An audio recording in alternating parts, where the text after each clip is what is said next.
It began with a silence. Not the kind you hear inside a packed stadium after a strikeout, but the kind that follows a man who has been forgotten. For years, his name drifted through the Dodgers system like a rumor, present, but never loud enough to matter. He was 27, too old to be called young, too stubborn to be called done, and far too dangerous to be ignored. Yet somehow, the organization he dreamed of carrying on his back kept walking past him, never stopping long enough to see the fire he carried. But fires don't disappear. They wait. They sharpen. They hunger. And in the quiet corner of a minor league ballpark, far away from the bright blue lights of Dodger Stadium, a storm was forming. A bat was waking up. And every swing sounded like a warning the big leagues refused to hear. He hit 10 home runs. Then 15. Then 20, and people finally started whispering. But whispers weren't enough for him. He answered with thunder, 36 home runs by the end of the season. A number that forces any team, even a giant like the Dodgers, to finally look up. And suddenly, after years of being overlooked, underestimated, and quietly dismissed, his name appeared on the 40-man roster. A door had opened. A dream had cracked wide enough to see through. But just as he stepped toward it, he heard the words that froze his blood.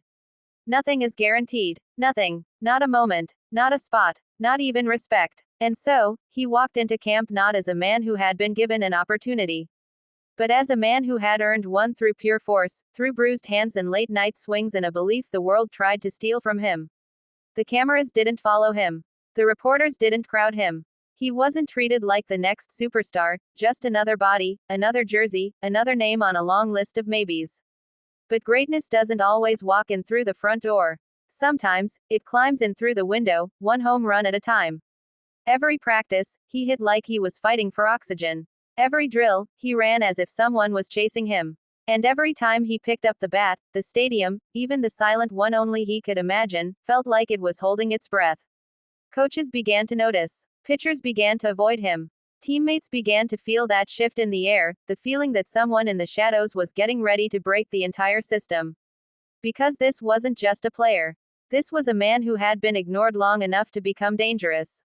He remembered every slight, every brush off, every time someone said, maybe next year. He remembered the nights he sat alone in a motel room wondering if this dream had an expiration date. He remembered the calls home, the fake smiles, the hidden doubt. And then he remembered who he was. A hitter. A fighter. A man who knew that once he finally stepped under those Dodger Stadium lights, the world would know his name, whether it was ready or not. The season drew closer. The roster tightened. The conversations behind closed doors grew louder, sharper, colder. Some players heard their fate early. He didn't. And waiting, truly waiting, was the hardest test of all. But instead of breaking, he sharpened. Instead of folding, he focused.